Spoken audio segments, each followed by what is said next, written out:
द्रौपदी मुर्मू राष्ट्रपति चुनाव जीतने के साथ ही वह देश की पहली आदिवासी राष्ट्रपति बनी। इसके अलावा देश की दूसरी महिला राष्ट्रपति बनने का खिताब भी वह अपने नाम कर चुकी है। 64 साल की द्रौपदी राष्ट्रपति पद पर पहुंचने वाली सबसे कम उम्र की शख्सियत है। दोस्तों, आज हम आपको उनकी जिंदगी से जुड़े इसी प्रकार के अजब गजब और खूबसूरत पलों के बारे में बताने वाले हैं।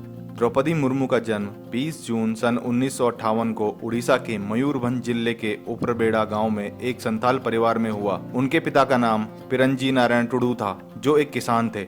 मुर्मू ने अपनी स्कूल की पढ़ाई गांव से ही की। इसके बाद उन्होंने आगे की पढ़ाई सन 1969 से 1973 तक आदिवासी आवासीय विद्यालय से की। इसके बाद स्नातक के लिए उन्होंने भुवनेश्वर में रमा देवी वुमेन्स कॉलेज में दाखिला लिया। मुर्मू अपने गांव की पहली लड़की थी जो स्नातक की पढ़ाई करने के बाद भुवनेश्वर तक पहुंची थी। कॉलेज में पढ़ाई के दौरान उनकी मुलाकात श्याम चरण मुर्मू से हुई और उनकी दोस्ती हो गई। धीरे धीरे दोस्ती प्यार में बदल गई। उस समय श्याम चरण भी भुवनेश्वर के एक कॉलेज में पढ़ाई कर रहे थे। सन 1980 की बात है, जब द्रौपदी श्याम चरण दोनों एक दूसरे को पसंद करने लगे थे और दोनों एक साथ आगे का जीवन व्यतीत करना चाहते थे। विवाह का प्रस्ताव लेकर श्याम चरण अपने चाचा और रिश्तेदारों के साथ द्रौपदी के घर पहुंच गए, लेकिन लाख कोशिशों के बावजूद भी द्रौपदी के पिता पिरंजी नारायण टुडू ने इस रिश्ते से इनकार कर दिया। श्याम चरण भी पीछे हटने वालों में नहीं थे। उन्होंने तय कर लिया था कि अगर वह शादी करेंगे तो द्रौपदी से ही करेंगे। द्रौपदी ने भी घर में साफ कह दिया था कि श्याम चरण से ही शादी करेंगे। श्याम चरण ने 3 दिन तक द्रौपदी के गांव में ही डेरा डाल दिया।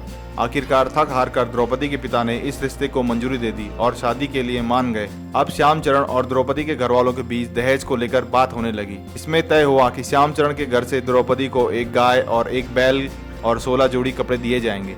दोनों के परिवार इस बात पर सहमत हो गए। दरअसल द्रौपदी जिस संथाल समुदाय से आती है, उसमें लड़की के घर वालों को लड़के की तरफ से दहेज दिया जाता है। बताया जाता है कि द्रौपदी और श्याम की शादी में लाल पीले देसी मुर्गे का भोज हुआ था। तब लगभग हर जगह शादी में यही बनता था। राजनीति में आने से पहले मुर्मू ने एक शिक्षक के तौर पर अपने करियर की शुरुआत करी। उन्होंने 1979 से 1983 तक सिंचाई विभाग और बिजली विभाग में जूनियर असिस्टेंट के रूप में भी कार्य किया। 1994 से 1997 तक उन्होंने असिस्टेंट टीचर के रूप में भी कार्य किया। 1997 में उन्होंने पहली बार चुनाव लड़ा और उड़ीसा के रायरंगपुर जिले से पार्षद चुनी गई। इसके बाद वह जिला परिषद की उपाध्यक्ष भी रही। वर्ष 2000 में विधानसभा चुनाव लड़कर रायरंगपुर विधानसभा से विधायक चुनी गई।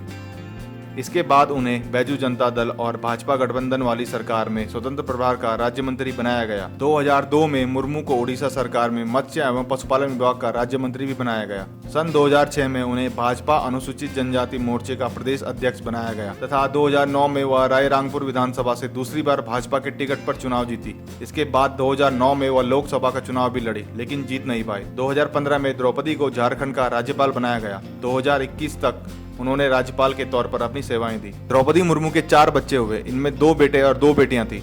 साल 1984 में एक नवजात बेटी की मौत हो गई। इसके बाद 2009 में एक बेटे की आकस्मिक मौत हो गई। 2013 में दूसरे बेटे की सड़क हादसे में मौत हो गई। वह इस सब से उभर पाती कि अचानक 2014 में मुर्मू के पति श्याम चरण मुर्मू की भी दिल का दौरा पड़ने से मौत हो गई। अब उनके परिवार में सिर्फ एक बेटी है जिसका नाम इतश्री है। इन सब से मुर्मू को बहुत बड़ा सदमा लगा। इससे उभरने के लिए उन्होंने अध्यात्म का सहारा लिया। द्रौपदी राजस्थान के माउंट आबू स्थित ब्रह्म कुमारी संस्थान में जाने लगी। यहाँ कई दिन तक वह ध्यान करती थी और तनाव को दूर करने के लिए राजयोग भी सीखा। साथ ही साथ संस्था के अनेक कार्यों में भी हिस्सा लेने लगी। द्रौपदी मुर्मू का ससुराल पहाड़पुर गाँव में है।